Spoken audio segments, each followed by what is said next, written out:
Masuk dalam level 2 PPKM, sejumlah sekolah madrasah di Kabupaten Kendal, Jawa Tengah mengajukan pembelajaran tatap muka. Langkah tersebut dilaksanakan dengan terlebih dahulu menggelar program vaksinasi kepada para siswa yang akan mengikuti pembelajaran tatap muka. Dengan menerapkan protokol kesehatan ketat, ratusan siswa madrasah di Kabupaten Kendal, Jawa Tengah menerima program vaksinasi yang diselenggarakan atas kerjasama Polres Kendal dan Kemenak Kendal.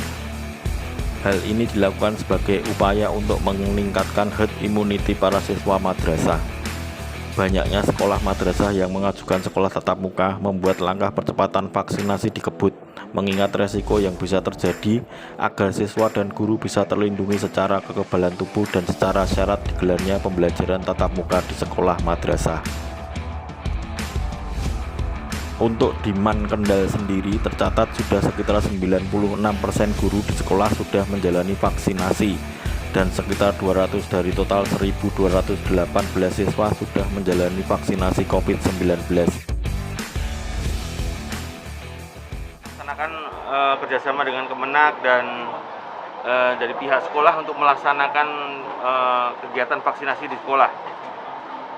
Kegiatan vaksinasi di sekolah yang kita utamakan pada guru pengajar dan siswa yang saat ini sudah mulai pembelajaran tatap muka. Pilot project kita laksanakan untuk tingkat SMA di Man Kendal.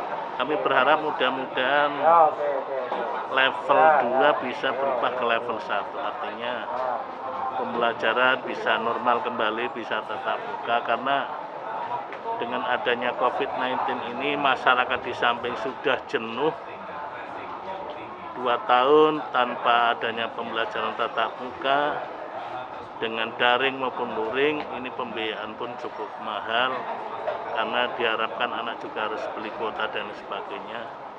Di samping itu pembelajaran tidak maksimal karena pemahaman anak terbatas.